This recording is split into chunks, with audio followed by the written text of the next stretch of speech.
Vivir el Evangelio.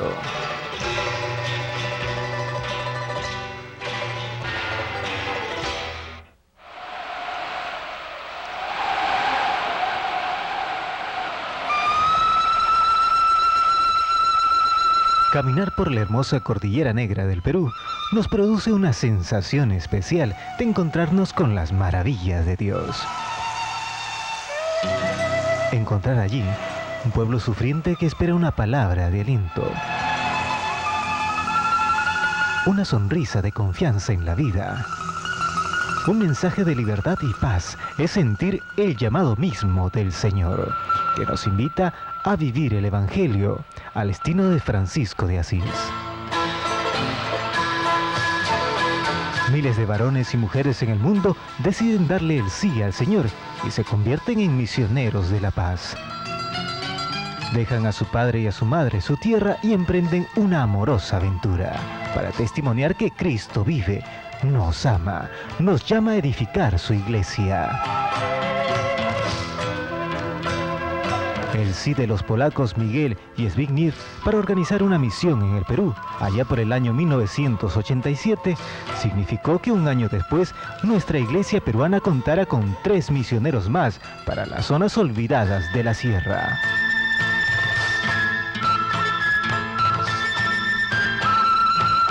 En esta zona, donde generalmente la presencia catequética es insuficiente por la falta de sacerdotes.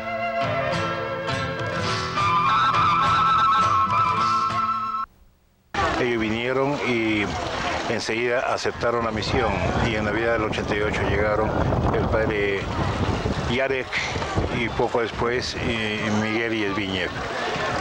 Entonces yo estaba muy contento por lo que supuso de dividirse ellos en 3 zonas. Uno tenía toda la parte esta del Valle, Pariacoto, Yaután, otro tenía de Cochabamba para las alturas y el otro tenía toda la zona de Papa Grande y las alturas. Entonces también surgió otra propuesta muy hermosa, que era el poder fundar un monasterio de religiosas de vida contemplativa, de clausura. Y yo sentí ciertamente el 9 de agosto que todo esto en un instante se derrumbaba. Todo un proyecto hermoso que teníamos de evangelización.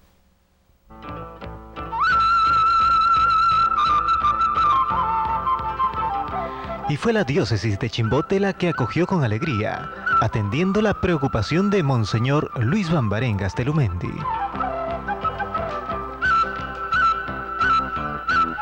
De esta manera, un radiante brillo de esperanza empezó a verse en las comunidades rurales de la Cordillera Negra. Ellos habían esperado 20 años por un sacerdote y que por todo ese tiempo tuvieron la valiosa presencia dinámica de las hermanas esclavas del Sagrado Corazón, que se convirtieron luego en muy buenas maestras para los jóvenes franciscanos, que llegaron a cumplir su misión en los bellos Andes ancachinos.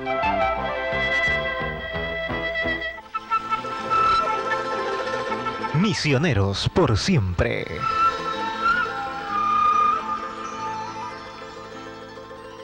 En realidad se trata de los primeros misioneros franciscanos conventuales, Jarek y los desaparecidos Miguel y Zbigniew.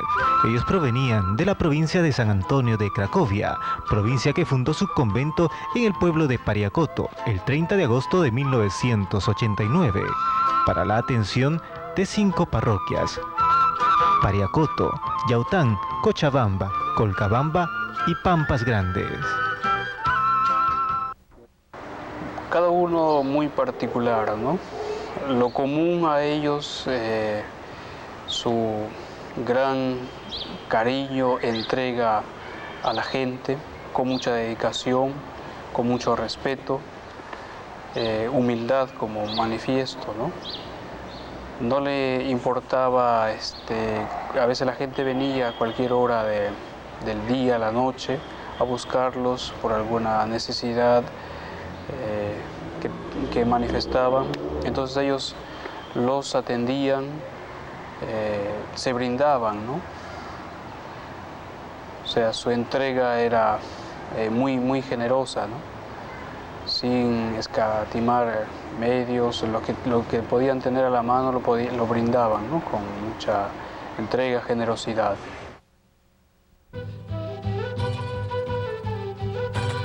Los jóvenes misioneros tuvieron que prepararse mucho para asumir este nuevo reto en su vida sacerdotal. Aprender el idioma y conocer sobre el contexto económico, político y social del Perú. Meses después de su llegada, con el más sublime lenguaje del amor. Se ganaron el corazón de los campesinos, niños y jóvenes. De esta manera, lograron entablar relaciones fraternas con ellos. Empezaron a comprender la cultura de sus nuevos amigos y los comprometieron a asumir responsabilidades como agentes pastorales. Pese a la altura y los malos caminos de herradura, visitaban las comunidades cristianas. Llevando la Eucaristía, desarrollaron la escuela de catequistas y un plan pastoral para visitar los pueblos anexos. Varias aldeas no tenían luz, las casitas eran de barro y los agricultores tenían muchos problemas, especialmente por la escasez. Los misioneros entonces empezaron a preocuparse por cómo hacer la vida humana más digna de aquellos humildes hermanos y hermanas. Asistían a los enfermos que por ese entonces estaban afectados por el mal del cólera, una enfermedad propia de la pobreza y la falta de servicios básicos. Más de la mitad de los peruanos viven en condiciones de pobreza que se agudizó en este entonces con 2 años de sequía. Tenían una especial predilección por la niñez a quienes acogían con alegría.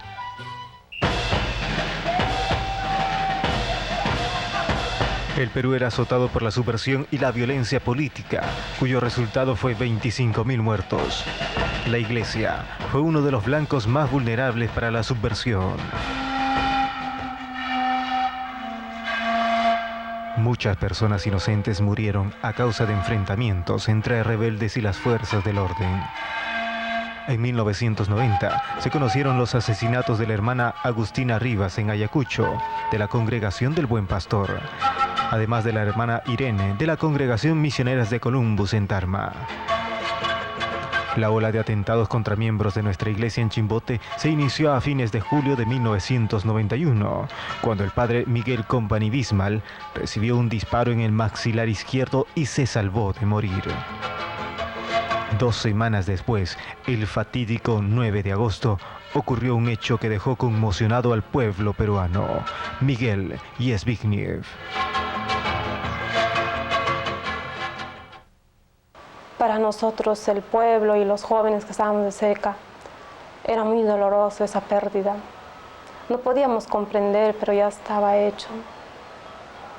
No podíamos hacer nada, nos veíamos algo como si nos hubieran vencido, pero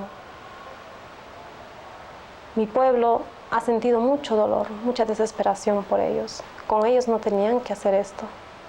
Ellos no tenían que hacer nada con ellos. Solo escuchamos que lo hicieron por hacer noticia.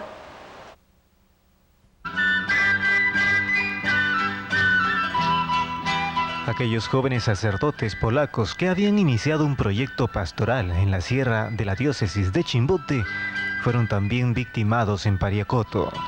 Los desconocidos los sacaron del templo, los amarraron y los llevaron para darle muerte en un paraje llamado Pueblo Viejo.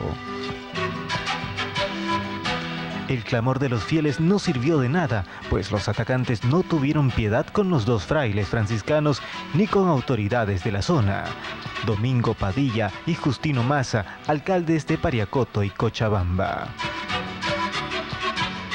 El 25 de agosto del mismo año, 1992, tras recibir innumerables amenazas, los subversivos dieron muerte al padre Alessandro Dordi, en el poblado de Santa. Un hombre que había trabajado ya 10 años en esa comunidad. Estaba totalmente con la realidad local. Vivía la pobreza como un campesino más y su misma era una predicación. En noviembre, Perú fue conmocionado por el atentado de la calle Tarata en Lima. En febrero del año siguiente, una bomba hizo explotar el cuerpo de una gran lideresa popular, María Elena Moyano. Muchas muertes se sucedieron hasta antes de la caída del líder senderista Abimael Guzmán en julio de 1992. El pueblo ha llorado a sus muertos y ha aprendido a rechazar la violencia, venga de donde venga. Miguel y Zbigniew no han muerto, decía un humilde letrero hecho a mano el día del sepelio de estos dos hermanos franciscanos.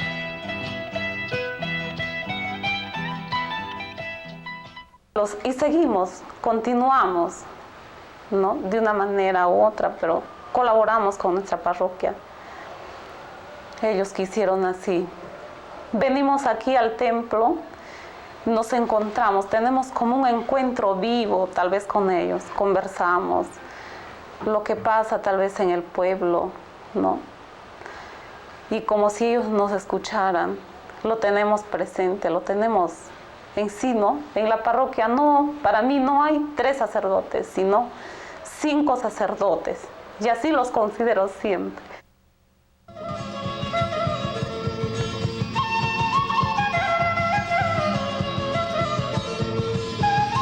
Cada 9 de agosto, los pueblos de las zonas altas de la diócesis de Chimbote los recuerdan con nostalgia, cariño y gratitud, sentimientos que se encuentran en una misma comunidad de vida, cuando comparten la Eucaristía al interior del templo, donde sus restos están sepultados. Centenares de personas de todas partes de Ancash y el Perú llegan para conmemorar el martirio de nuestros hermanos y participan de la víspera, misa central y peregrinación hasta la gruta levantada en el lugar donde ocurrió el sacrificio.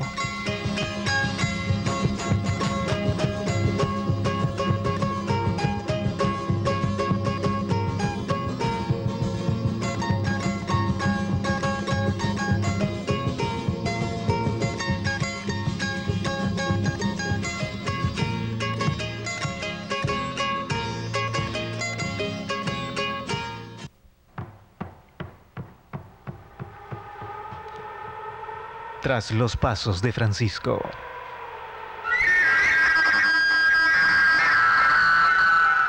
Miguel y Zbigniew vivieron y murieron siguiendo los pasos de Francisco como miembro de la Orden de los Hermanos Franciscanos Conventuales.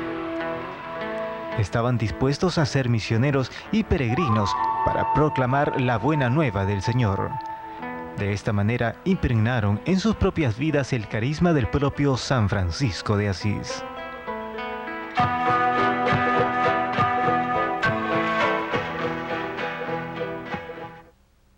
Fueron fieles hasta el final, porque al final ellos podían haberse ido, haberse salvado, cuando las cosas se dieron cuenta que las cosas estaban al punto que estaban, podrían haber abandonado, pero nunca un pastor enamorado abandona su rebaño. Eso lo han aprendido de Jesús. El verdadero pastor, decía Jesús, da la vida por sus ovejas. Un pastor no abandona, solo un empleado, un asalariado abandona las ovejas y se salva. Ellos no, ellos como Jesús les había enseñado y seguramente ellos han aprendido en su reflexión, prefirieron estar ahí con sus ovejas hasta el final y morir, dar la vida por sus ovejas, ¿no?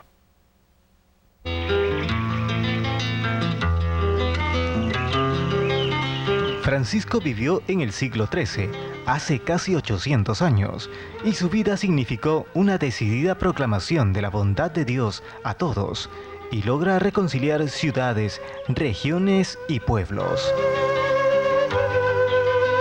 San Francisco, hijo de un comerciante rico, acogió la palabra de Dios como único criterio para su vida, para sus pensamientos, preferencias, para sus sentimientos. Entonces sus gustos empezaron a cambiar. La carrera militar, la riqueza y el poder, que antes eran de su agrado, le empieza a generar un vacío y lo asume como cosas superficiales. En cambio, los leprosos que antes le eran insoportables, ahora los considera sus amigos y los sirve como devoción. La meditación profunda sobre la vida de Jesús, palabra de Dios hecha hombre, lo convirtió en otro Cristo, llevando las marcas de Cristo crucificado en su cuerpo. La vida y ejemplo, la libertad y la radicalidad de Francisco de Asís. La práctica del Evangelio y su amistad con los más pobres de la sociedad fue vivida también por Miguel y Zbigniew.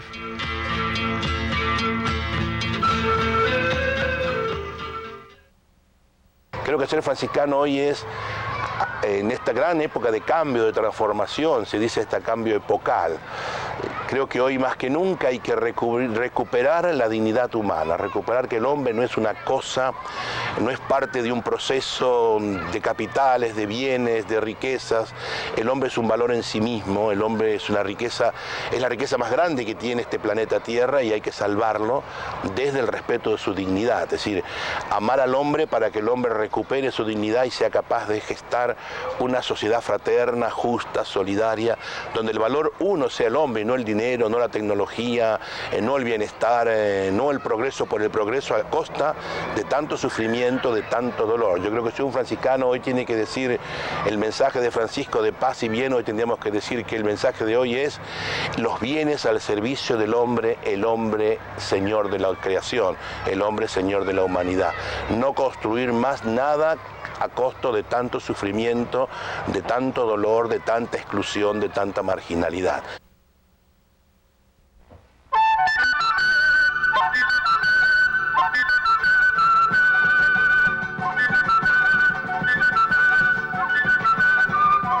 Ellos y los seguidores de Francisco a lo largo de los siglos y vivieron el Evangelio, permitiéndoles tener nuevos ojos para descubrir las maravillas de Dios, aún en los detalles más insignificativos. Así los franciscanos de otras obediencias estuvieron en estas tierras desde el principio de la evangelización, pero la familia de franciscanos conventuales apareció en 1983, cuando ya se empezó a hablar formalmente de organizar una nueva misión en el Perú. Así la orden organiza una nueva misión en América Latina para dar comienzo a una específica pastoral andina para los campesinos del departamento de Ancash. Hoy, el número de sacerdotes franciscanos conventuales alcanza casi el 500.000 en Latinoamérica y se le encuentran en las universidades y los enfermos y los presos. Son predicadores, consejeros, trabajadores, misioneros, siempre con esperanza y alegría. Se distinguen por su amistad cariñosa con los pequeños. Los frailes menores conventuales, a través de su presencia en el Perú, quisieron responder al llamado de la inculturación y servicio de los más pobres, anunciando la paz, la justicia y el bien, según los criterios proclamados por la Iglesia. Ahora tienen la parroquia San Francisco de Asís en Chimbote, sirve como punto de apoyo. Asimismo, dirigen el convento de Pariacoto y la parroquia Nuestra Señora de la Piedad en el distrito de San Luis, en Lima, para desarrollar diversos trabajos en la pastoral universitaria, la pastoral carcelaria y otros espacios para fortalecer nuestra iglesia en marcha. Ellos van sirviendo al estilo de Francisco, sencillo, alegre, positivo y fraterno.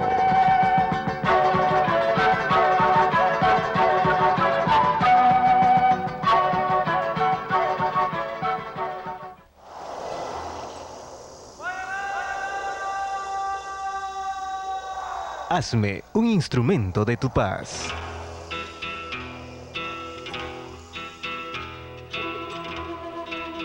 Innumerables pastores de todo el mundo han muerto por causa de la violencia humana rechazada por el pueblo de Dios. La muerte de Miguel, Zbigniew y Sandro será siempre recordada como una gran muestra de amor, que solo puede entenderse reconociéndonos hijos de un mismo Padre. El asesinato de estos hermanos sin duda ha reforzado la fe en este pueblo hambriento de pan y hambriento de Dios.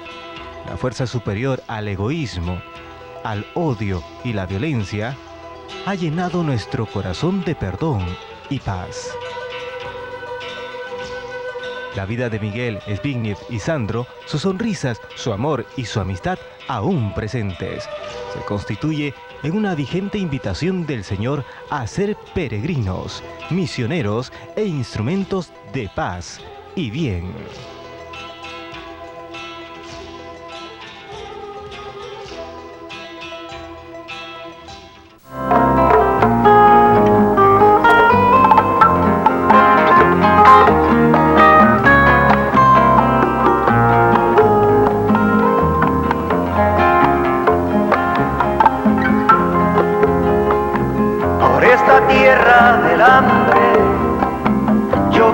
buscar a un viajero, humilde, manso y sincero, valientemente profeta, que se enfrentó a los tiranos para acusarles el crimen de asesinar a su hermano, para defender a los ricos.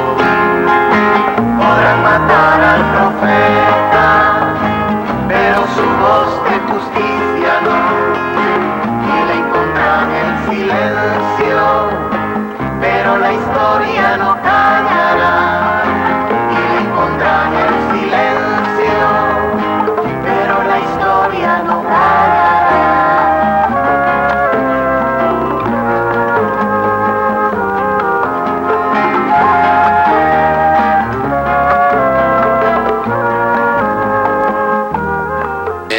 Dios nos ha privilegiado por este sacrificio de participar en la suerte de muchas peruanas y muchos peruanos de todas las altitudes y latitudes. Pues hasta este momento yo sí participaba en los entierros de las víctimas del terrorismo, participaba, digamos así, como profesional, como sacerdote que celebra el entierro por encargo. Si se oía algo de muertes, de asesinatos, de ataques, destrucciones, siempre era noticia de la prensa, de la radio, de la televisión, pero esta vez nos tocó así en nuestra propia carne. Y bueno, participamos en la suerte, en los destinos del pueblo a donde llegamos para servirle. Y eso me parece que para nosotros es muy importante. Duele el sacrificio, pero después de que pase hay esta reflexión también positiva, que Dios sabe qué hace.